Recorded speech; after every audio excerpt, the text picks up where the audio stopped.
des langues héritées de la colonisation, argumentant qu'un recours à une langue africaine peut conduire à des crises et le politicien a peur donc des crises sociales. Donc, pour être neutre, c'est préférable donc d'utiliser le français.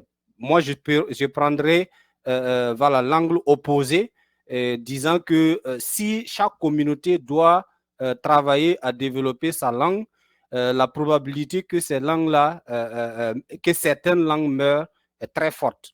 Parce que, voilà, si par exemple, je produis en Dagara uniquement pour des Dagara, ça veut dire si on a une communauté de 1 million, ou disons, de 1000 locuteurs, eh bien, mon savoir en réalité ne sera accessible qu'à ces 1000 ou 1 million de personnes.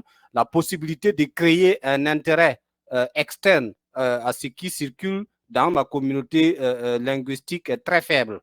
Et c'est pour cette raison que, il y a la nécessité que toutes les communautés, effectivement, travaillent au développement de leur langue, mais il y a une urgence pour les États de se refonder en faisant le travail de recherche que les intervenants ont eu à présenter pour pouvoir parvenir à sélectionner quelques langues qui seront aussi des langues institutionnelles comme le français ou comme l'anglais.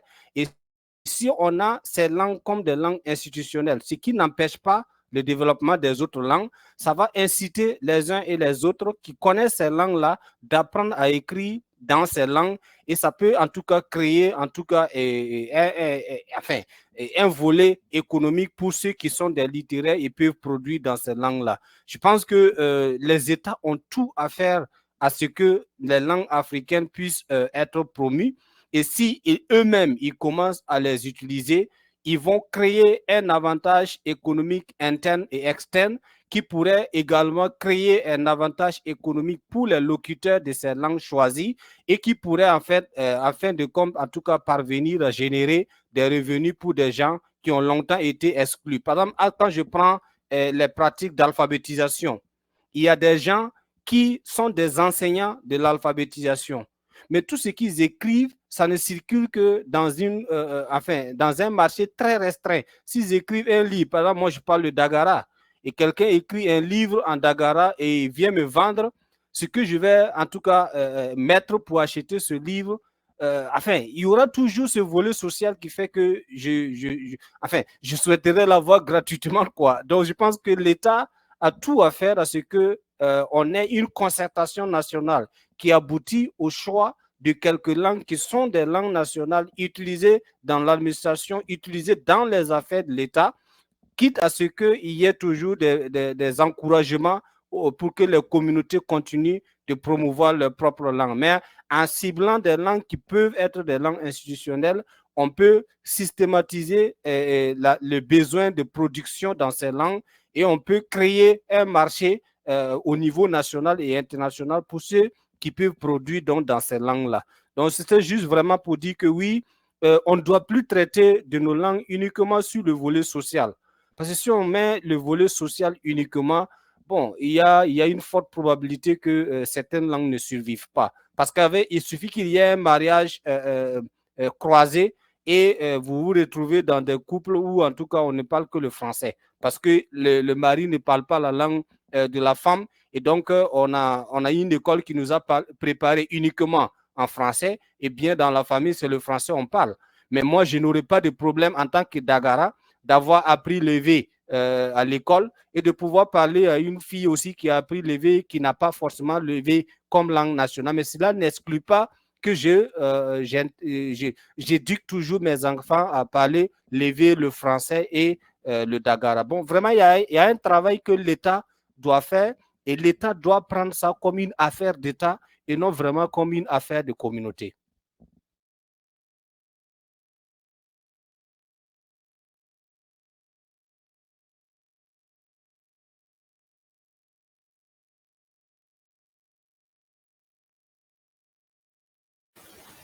Ouais, ouais, je suis plutôt d'accord. Est-ce que quelqu'un veut rebondir là-dessus? Tu es d'accord qu'il faut faut essayer de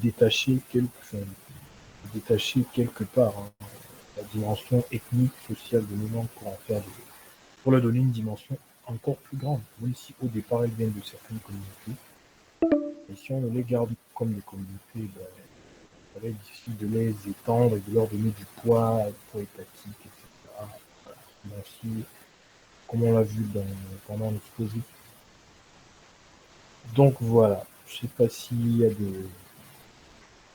encore des interventions. C'est très très enrichissant. Les débats sont passionnants. Alors s'il n'y a pas d'intervention, s'il n'y a plus de remarques, questions, quoi que ce soit, de toute façon on allait terminer dans 15 minutes. Donc moi je vais juste dire que alors ce qu'on doit faire pour la suite, déjà c'est de partager les initiatives comme celles qui sont dans le panel, que ce soit celle de Mechouk, que ce soit celle d'Ibeni, que ce soit celle de Shonda School, que ce soit des auteurs, de ceux qui écrivent, mais fondamentalement on doit apprendre nos langues. Vraiment, je pense qu'on est tous d'accord là-dessus, que ce soit au sein de la communauté ou de plateformes privées comme la nôtre, il faut apprendre, il faut que les parents apprennent dès la maison, parce que nous, les initiatives privées, nous on est là que pour on est là que pour venir en backup, c'est-à-dire que si la famille a échoué quelque part, on est là. C'est pour ça d'ailleurs qu'on dit que lorsqu'on parle à des potentiels clients qui disent mes parents m'ont pas appris, on dit oui, mais tu peux pas utiliser ça comme une excuse quand tu as 25 ans révolu. Tu peux dire ça quand tu as 10 ans, 8 ans, 12 ans, ok. Mais quand tu es un adulte, tu as les moyens, tu sais, pourtant, tu as pourtant appris, je sais pas, l'espagnol à 30 ans, tu as appris l'allemand à 40 ans, tu as appris, je sais pas, le japonais à 38 ans. Mais dès qu'il s'agit de langue africaine, les parents m'ont pas appris. Alors que tu parles d'autres langues, tu les as bien apprises quelque part. Donc, c'est, voilà. Donc, nous, vraiment, on n'est pas là pour remplacer l'État, la communauté, quoi que ce soit. On a une solution de backup. On travaille avec les outils modernes aujourd'hui.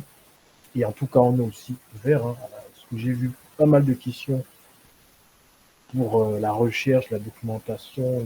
Voilà, nous, on est dans ça. Donc, on en a parlé. Donc, vraiment, n'hésitons pas à partager tout ça.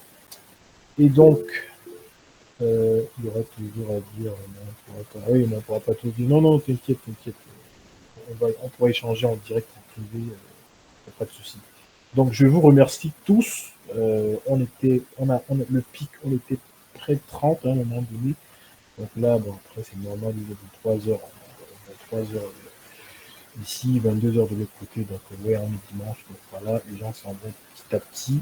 Donc, on va se séparer tranquillement, juste en se disant, écoutez, au revoir, dans nos différentes langues. Et ben, voilà, c'est comme ça qu'on va se séparer. Donc, chacun dit au revoir dans sa langue et il se déconnecte. Voilà. Donc, voilà.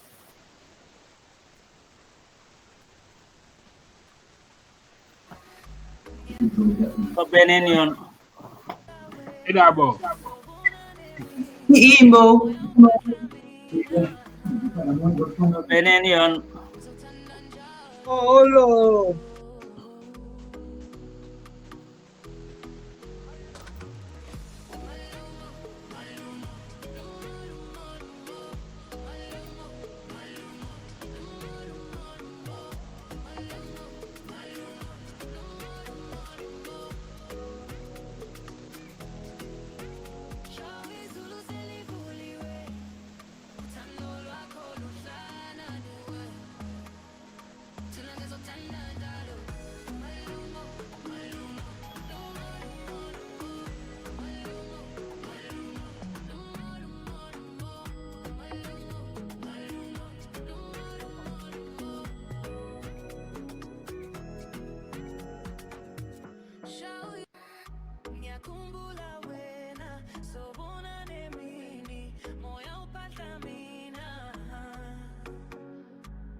Zotandanja